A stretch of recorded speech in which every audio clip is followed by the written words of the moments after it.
Hi, my name is Colin Shen, And my name is Jason Hun. and we are from Clear Lake High School in Houston, Texas. For this project, we have engineered an autonomous search and rescue drone using machine learning. Search and rescue is a crucial process used to find missing people in the aftermath of a natural disaster. This process consists of two phases, the searching phase and the rescuing phase. During the search phase, human teams are sent out to find a missing person, and this can be dangerous, unreliable, and inefficient. By engineering an autonomous search and rescue drone that completes the search phase, we can make this process more efficient, safer, and ensure the safety of the missing person. So our engineering goal is to engineer an autonomous search and rescue drone that can search a given area for humans.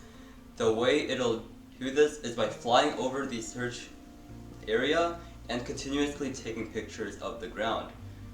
Using machine learning algorithms, the drone will scan each frame for the presence of a human body, and if a body is found, the location of the body will be returned. For this project, we had three modules. The first module was the flight and navigation module.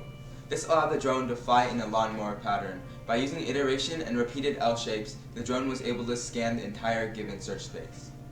The second module was the human detection module. We used a Viola Jones framework proposed in 2001 to create this, and we also used machine learning to detect a human body. We used XML cascade files to scan each given body and look for data that matched. And finally, the last module was the real-time logging module.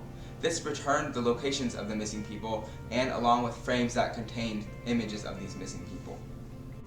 So here you can see the process diagram. We use multi-threading to run two processes at the same time.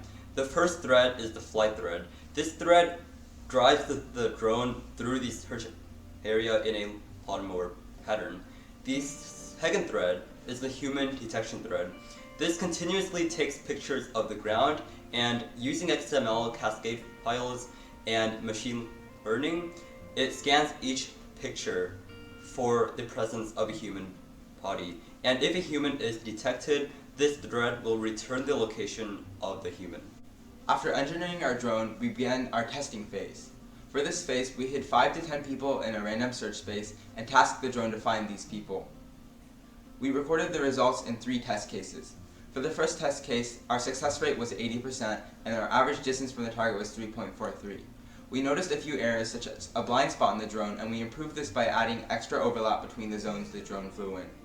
We also decreased the average distance from the target from 3.43 down to 1.35 from test case 1 to 2 by estimating the person's exact location based on their relative location in the frame.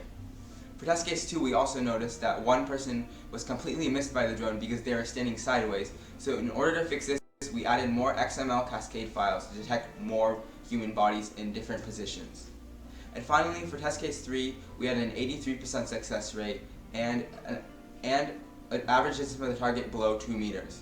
This test case went pretty well, but we noticed that one person was missed because the drone flew too fast, so in order to fix this, we just lowered the drone's velocity. So in conclusion, we have successfully engineered an autonomous search and rescue drone system. As shown by the tests, it has an approximately 80% detection rate and is off by an average of 1.3 meters. Despite its success in testing conditions, however, our system does have some limitations. For example, the drone sometimes runs into issues with high wind. However, this is more of an issue with the drone itself and not really a problem with our programming. The high wind issue could be solved with a bigger, more powerful drone. Overall, this project is scalable, so no matter what type of drone we use, commercial or smaller drone, this algorithm will stay the same and the human detection will stay the same no matter what.